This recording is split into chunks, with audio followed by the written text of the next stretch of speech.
दोस्तों नमस्कार। आज 14 एप्रिल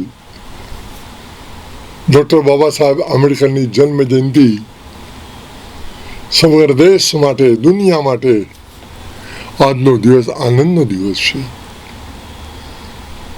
ડોક્ટર બાબા સાહેબ આંબેડકર કોઈ એક દેશના પ્રતિનિધિ નથી રહ્યા। એમના વિચારો, એમના સિદ્ધાંતો એ સમગ્ર દુનિયા ઉપર અસર કરી છે।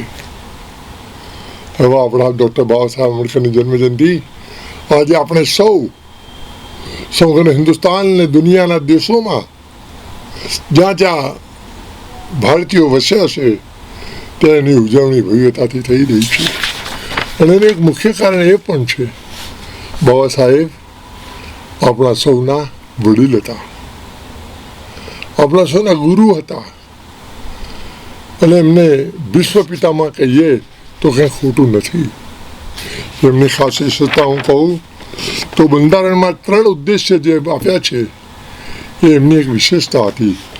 તેમને જસ્ટિસ, લિબર્ટી, ઇક્વાલિટી અને ફેટર્નિટી આ એવા સિદ્ધાંતો આપણને આપ્યા જે દુનિયા માટે એક દિશા ચિહ્ન બની ગયા છે।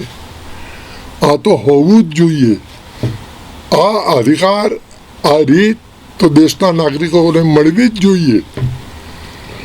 આ એમના વિચારોના કારણે, એમના શક્તિના કારણે હું તો કહીશ આજે આપણને એમને આપ્યું છે, અને આજે એનો આનંદ આપણે સૌ અનુભવી રહ્યા છે। આપણે નહીં પણ આપણા દેશના બંધારણના કારણે સમગ્ર દેશની પ્રજા પણ આજે સુખમય, આનંદમય, સંતોષમય, સલામતી ભરી જે જીવન જીવી રહ્યા છે એ આપણા બંધારણના કારણે છે। આવા ડૉક્ટર બાબા સાહેબ આંબેડકરની જન્મ જયંતિ આપણે જેટલી ધૂમધામથી ઉજવીએ એટલી ઓછી છે મારું માનવું છે। મિત્રો, બાબા સાહેબની જયંતિને દુનિયાની મોટામાં મોટી જયંતિ કહેવામાં આવે છે। હું નથી કહેતો, વિકિપીડિયા કહે છે। એકમાત્ર ડૉક્ટર બાબા સાહેબ આંબેડકરની જન્મજયંતિ એવી છે કે સમગ્ર વિશ્વમાં મનાવવામાં આવે છે। બીજા કોઈ પણ દેશના રાષ્ટ્રીય નેતાની જન્મજયંતિ આ રીતે ઉજવવામાં નથી આવતી। સીમિત હોય છે, દેશ પૂરતી હોય છે, અમુક જાતિ પૂરતી હોય છે, પરંતુ આ જન્મજયંતિ એ આપણા માટે એક સોનેરો સૂર્ય છે, અને આપણે સૌ એનો આનંદ પણ આપણે લઈએ છીએ। મિત્રો, આજે તેમને લોકો બીજા વિશેષ નામથી ઓળખે છે, એટલે કે ઇન્ડિયન જ્યુરિસ્ટ, ઇકોનોમિસ્ટ, પોલિટિશિયન અને સોશિયલ રિફોર્મર તરીકે પણ લોકો તેમને ઓળખે છે। એમને પુસ્તકો એવા લખ્યા, એમને સોશિયલ રિફોર્મ એવું કર્યું, એમને જે સિદ્ધાંતો ચીંધ્યા, જે ઉંગલી નિર્દેશ કરી, એ પ્રમાણે દુનિયાવાળા આજે જીવી રહ્યા છે।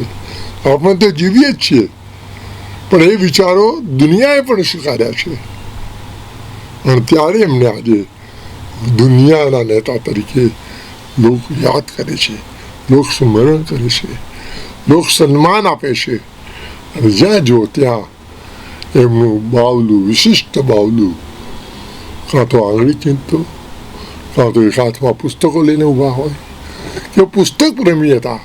સમગ્ર જીવન તેઓએ પુસ્તક વાંચવામાં પૂરું પાડ્યું। એટલું જ નહીં, એક પૈસો જે બચતો હતો એનાથી પ્રથમ એમનું પ્રિય પાત્ર હતું પુસ્તક। એ પુસ્તક ખરીદતા હતા, અને એમની એક વિશેષતા હતી કે એમની લાઇબ્રેરીમાં અસંખ્ય પુસ્તકો હતા।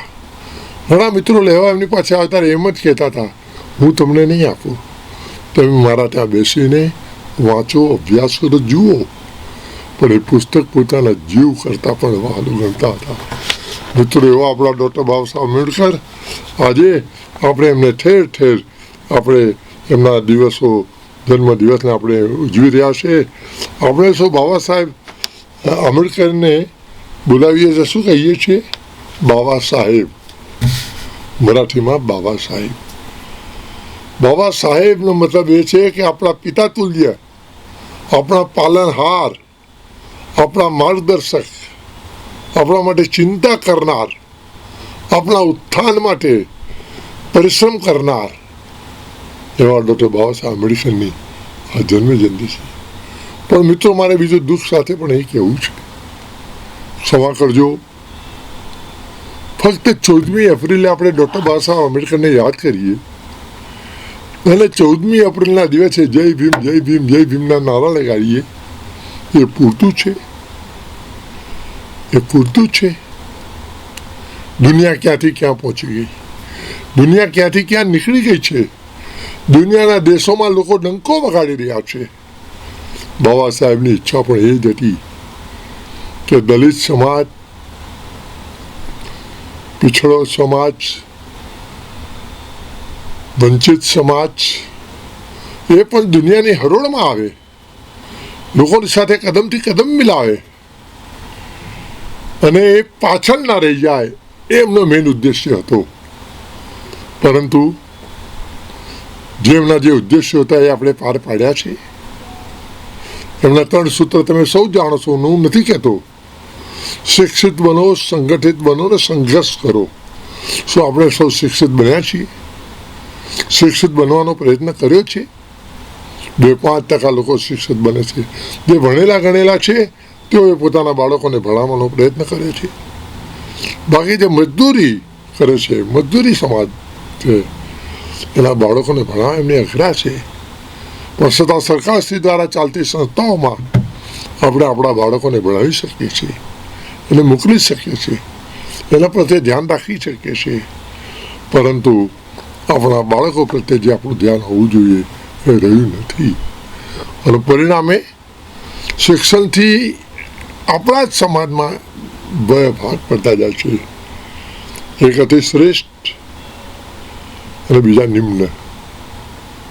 મારા મિત્રો, આજના દિવસે મારું નમ્ર સૂચન છે કે જે ભણી ગણીને આગળ વધ્યા છે, જે શિક્ષિત બન્યા છે, જેઓ સરકારની મોટી પાયરીઓ પર પહોંચ્યા છે, તેઓ પણ જરા નીચે જુએ.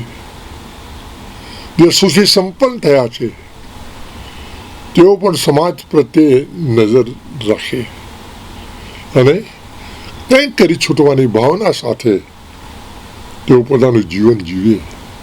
14મી એપ્રિલનો હું તો આ જ એક સંદેશ માનું છું. ખાલી આજનો દિવસ ઉજવીને ખુશ થઈને ફટાકા ફોડીને રેલીઓ કાઢીને આપણે આનંદ અનુભવીશું તો બરાબર નથી. ઘણી વખત હું મારા ભાષણમાં કહેતો છું कि हमारे मसीहा है डॉक्टर बाबा साहब आम्बेडकर, हमारे मसीहा है डॉक्टर बाबा साहेब आम्बेडकर, हमें अब नहीं है किसी का डर. अरे जीवन में आए हो, अगर ये जीवन में आए हो तो समाज के लिए कुछ कर कुछ कर कुछ कर, वरना चुल्लू भर पानी में लेके डूब मर डूब मर डूब मर. હું ને મારા પુત્ર, હું ને મારી પત્ની, હું ને મારું ઘર. બાબા સાહેબે એવું નહીં કર્યું. બાબા સાહેબ એવું કર્યું હોત તો એમનો કુટુંબ ક્યાંય આગળ વધી ગયું હોત, પણ આપણે બધા ક્યાંય પાછળ રહી ગયા હોત, ક્યાંય પાછળ રહી ગયા હોત. બાબા સાહેબે પણ આજે આ ચૂંટણીનું વર્ષ છે, વર્ષ નહીં, ચૂંટણી આવી રહી છે, ચાલી રહી છે.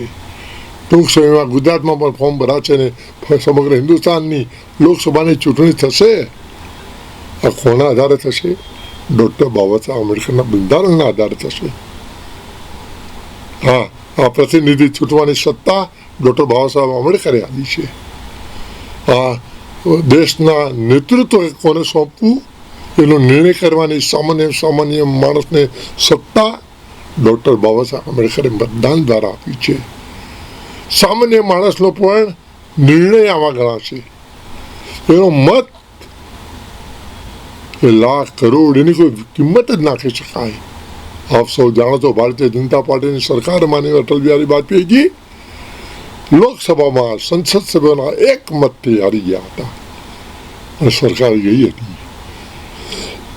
સોરી, આપણું મત કિંમતી છે. હું સાથે સાથે એ પણ વિનંતી કરીશ, મતદાન કરો, મતદાન કરો, મતદાન કરો. એ મહાદાન છે. ગાયોને પૂરા નાખવા, ચકલાને ચણ નાખવું, કણ નાખ્યું, એના કરતાં મતદાન અતિ મહાન છે. જે આપણો દેશના પ્રતિનિધિ ચૂંટ છે. દેશનું નેતૃત્વ કોના હાથમાં આપવું એ તમારા હાથમાં છે. આપ એનો નિર્ણય કરો અને દેશને આન શાન અને બાન વધારો. એ સાથે હું મારી વાણીને વિરામ આપું છું. પુનઃ આપ સૌને ડૉક્ટર બાબા સાહેબ આંબેડકરની જન્મજયંતિના લાખ લાખ વંદન કરું છું, લાખ લાખ વંદન કરું છું અને આપ સૌને હું શુભેચ્છા પાઠવું છું. આવો આપણે સૌ સમાજ માટે કંઈ કરી શકીએ એવી પ્રભુ આપણને શક્તિ આપે. ધન્યવાદ. तो व्हाट्सएप, ट्विटर, फेसबुक, इंस्टा जहाँ भी आपका अकाउंट है, इसे शेयर बटन के द्वारा वहाँ पर शेयर करें